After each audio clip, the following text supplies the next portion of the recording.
Hello everyone, good morning students. Today we are back after winter break. बेटा अभी हम chapter number 10 discuss कर रहे हैं फ्लूइड्स का मोशन। इस चैप्टर में हमारा आज का टॉपिक होगा viscosity. So first of all we are here to discuss what is viscosity. जैसा कि आपको पता है हम इस चैप्टर में फ्लूइड्स के बारे में देख रहे हैं। तो फ्लूइड्स के बारे में, फ्लूइड हमारा क्या होता है बेटा? Fluid is a gas and liquid, दोनों का जो कंबाइंड फॉर्म होता है उसको हम फ्लूइड बोलते हैं। तो आपने देखा होगा, हमने इससे पहले जब सॉलिड्स पढ़े थे उसमें हमने फ्रिक्शन के बारे में देखा था। तो फ्रिक्शन फोर्स क्या होता था हमारा? The force which opposes the relative motion between any two surfaces. So force of friction अगर हम लिक्विड के अंदर बात करते हैं, लिक्विड के अंदर जो हमारा फोर्स ऑफ फ्रिक्शन होता है वो जो फोर्स होता है दैट इज विस्कोसिटी या विस्कस फोर्स। अभी तक जो भी हमने डिस्कस किया है इस चैप्टर में उस सब में हमने आइडियल फ्लूइड की बात की थी। एंड आइडियल फ्लूइड के केस में हमने नॉन विस्कस फोर्स लिया था। आइडियल फ्लूइड की दो conditions we have discussed till now, incompressible and non viscous. तो नॉन विस्कस क्या होता है बेटा? जब फ्लूइड की लेयर्स के बीच में कोई भी फ्रिक्शन फोर्स अप्लाई नहीं होता है, that fluid is basically known as ideal fluid. So in case of viscosity a force of friction comes into play in liquid motion that is known as viscous force or you can say internal force। और आप क्या कह सकते हैं बेटा इसी चीज को? Tendency of fluid to oppose the relative motion of its layers is viscosity of fluids. जो भी आपका लेयर्स के बीच में अपोज रिलेटिव मोशन को अपोज करने की जो टेंडेंसी है that is basically viscosity. Backward dragging force भी आप इसको बोलते हैं, जैसा कि हमने पहले भी देखा था सॉलिड्स के केस में कि जिस डायरेक्शन में आपका मोशन होता है, फ्रिक्शन जो फोर्स होता है that is always in the opposite direction. So you can say this is backward dragging force and this force is basically known as viscous force. Next हमारा है कोज ऑफ विस्कोसिटी। विस्कोसिटी आपका किस वजह से generate होता है? तो cause of viscosity में हम सबसे पहले देखते हैं बेटा लेमिनार फ्लो। इससे पहले हमने दो टाइप के फ्लो डिस्कस किए हैं बेटा। First one was streamline, the second one was turbulent. अभी हम देखते हैं लेमिनार फ्लो। तो लेमिनार फ्लो को अगर आप देखेंगे तो आप इस डायग्राम की हेल्प से देखिए, ये जो आपका है यहाँ पर ये कोई आपकी रिवर है या कोई भी आप फ्लूइड जहां पर फ्लो हो रहा है, ये वो आपकी सरफेस है। लेट अस सपोज कि इसकी जो विड्थ है वो L है। इनिशियली जब हमने लिया तो हमने लिया MNOP। This is the initial state at time t equal to 0। This is the case of fluid. But when our fluid is flowing, then in this direction towards right side the force is acting, velocity is in this direction. So when you see practically what happens, that the upper layer shift towards right side, but when you will go towards the downward or you can say to the bottom, the lower layers will be steady. So you can say कि जो आपका MP वाला जो surface है that is will be in rest, but जो QLR वाला जो है ये देखिए आपका इनिशियली NOP था, अभी आपका QR पे शिफ्ट होके वो आगे शिफ्ट हो गया है। इट मीन्स कि आपका जब विस्कस फोर्स होता है तो उसकी वजह से आपका क्या होता है बेटा लेमिनार फ्लो के अंदर, कि जो भी आपकी फ्लूइड आपका फ्लो करता है, तो जो लेयर्स आपकी फ्लो करती है उसके अंदर आपकी अपर जो लेयर्स है they are basically moving in the forward direction, but with respect to these layers, the lower layers are in backward direction. So in case of laminar flow, you can see here for any layer in liquid, lower layer pulls backward while the upper layer pulls in forward direction.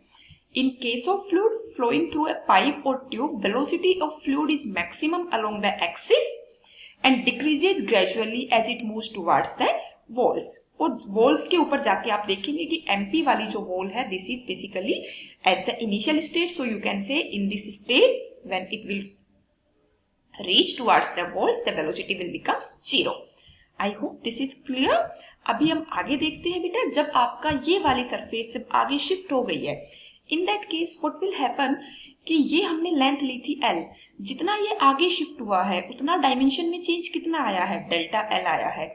इसकी velocity क्या है? v है, and we are taking the time delta t। So you can say delta L will be equal to v into delta t। This is the basic formula which you have studied in your primary classes. So how you can define the coefficient of viscosity? Coefficient of viscosity is basically defined as shearing stress upon rate of change of strain. It means stress upon rate of change of strain. Stress क्या होता है बेटा? आपका force upon area. Strain क्या होता है आपका? Change in dimension upon original dimension. So you can say that rate की अगर आप बात कर रहे हैं तो change in dimension upon original dimension, और एक टाइम से डिवाइड आपको और करना पड़ेगा just because of this rate. So how the coefficient of viscosity is represented by this eta, that will be equal to F by A, this is shearing stress, force upon area, upon delta L upon L, this is strain, and rate it means 1 upon delta T आपको और करना पड़ेगा. तो बेटा यहाँ से आप देखेंगे delta L upon delta T, what it will be? It will be velocity. So it will become F upon A upon V upon L. It means FL upon AV. F is force, L is length, or you can say breadth of the river or fluid. A is area, V is velocity. So this coefficient of viscosity is defined as FL upon AV. Now you know the formula. You can find out the dimensions of this. So dimension आपको force की पता है, length की पता है. You know the dimension of area and velocity. Put here all the dimensions and try to find out the dimension of eta. That will be equal to m1 L1 T minus 2. This is force. L, it means length. L square, area. LT minus 1, velocity. When you will solve it, you will get m1 L minus 1 T minus 1. This is the dimensional formula for coefficient of viscosity. Now the next point for this is unit of coefficient of viscosity. तो बेटा scientist के नाम पे इसकी unit थी पोइसली या फिर डेकापोइस, और इसकी जो एसआई यूनिट होती है जो कि आप यहाँ से देख सकते हैं, फोर्स की SI unit is Newton, length की मीटर, नीचे मीटर स्क्वायर इनटू मीटर पर सेकेंड. इट मीन्स की जो आपकी एसआई यूनिट बनेगी that will become Newton second पर मीटर स्क्वायर. तो आई होप आपको unit, dimension and coefficient of viscosity अभी क्लियर हुआ. इससे आगे हम देखते हैं कि किस तरह से आपका कोफिशिएंट ऑफ विस्कोसिटी टेम्परेचर पे डिपेंड करता है लिक्विड और सॉलिड गैसेज के केस में. तो अभी हम इससे आगे देखते हैं बेटा रिलेटिव वेलोसिटी क्या, रिलेटिव विस्कोसिटी क्या होती है किसी भी लिक्विड की.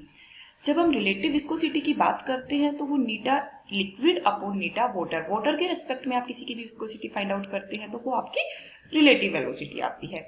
इससे नेक्स्ट हम देखते हैं बेटा effect of temperature on the viscosity. Temperature का क्या इफेक्ट होता है? तो फ्लूइड के केस में हमारा लिक्विड और गैसेस दोनों ही चीजें आती हैं.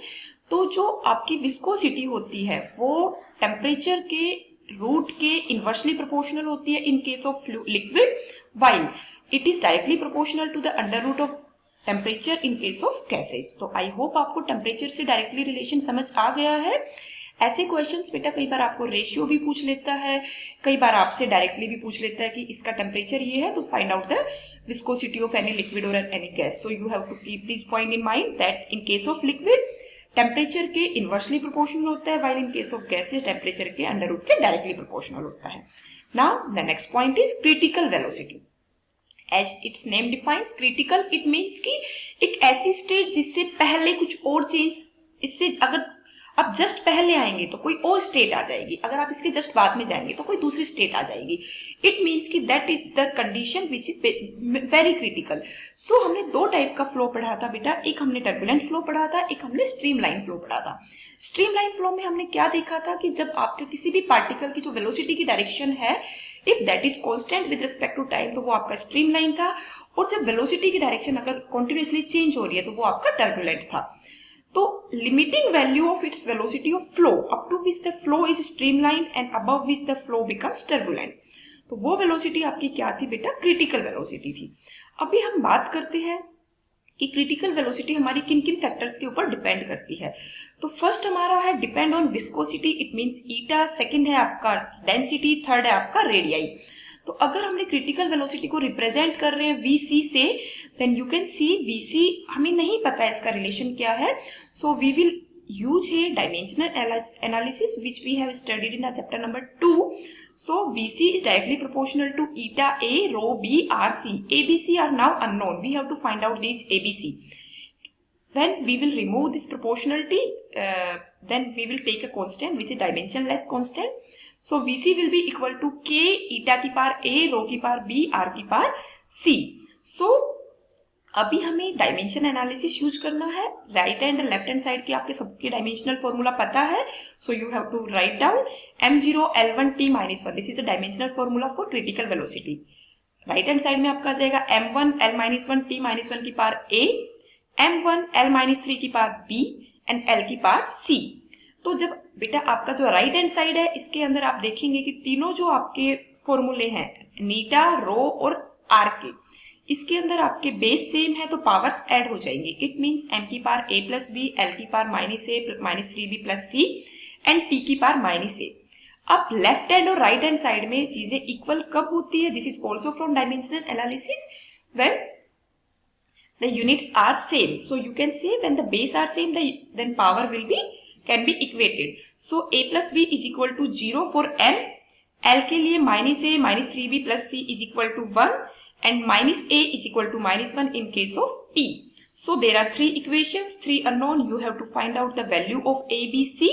Then you have to write down the formula for critical velocity. Critical velocity is equal to k eta rho की पावर -1 r की power -1. It means velocity will be equal to k eta upon rho r. This is the basic formula for critical velocity. अगर हम बात करते हैं अब streamline flow कब होगा और टर्बुलेंट फ्लो कब होगा, तो आप यहाँ से इसकी चीजें देख सकते हैं बेटा। ईटा के डायरेक्टली प्रोपोर्शनल है, डेंसिटी के इनवर्सली और आपका जो रेडियाई है उसके भी इनवर्सली प्रोपोर्शनल है। तो स्ट्रीमलाइन फ्लो के केस में हायर विस्कोसिटी का लिक्विड होगा, lower density through narrow pipe, मतलब कि आर की वैल्यू भी कम होगी। While in case of turbulent flow lower viscosity higher density with broad pipe, it means R की वैल्यू भी ज्यादा होगी। सो आज हमने विस्कोसिटी और क्रिटिकल वेलोसिटी के बारे में डिस्कस किया। आई होप आपको ये चीजें क्लियर हुई बेटा। अगर कोई डाउट है तो आप लोग मुझसे पूछ भी सकते हैं। थैंक यू बच्चे, God bless you. We will discuss the next topic in our next video. Thank you.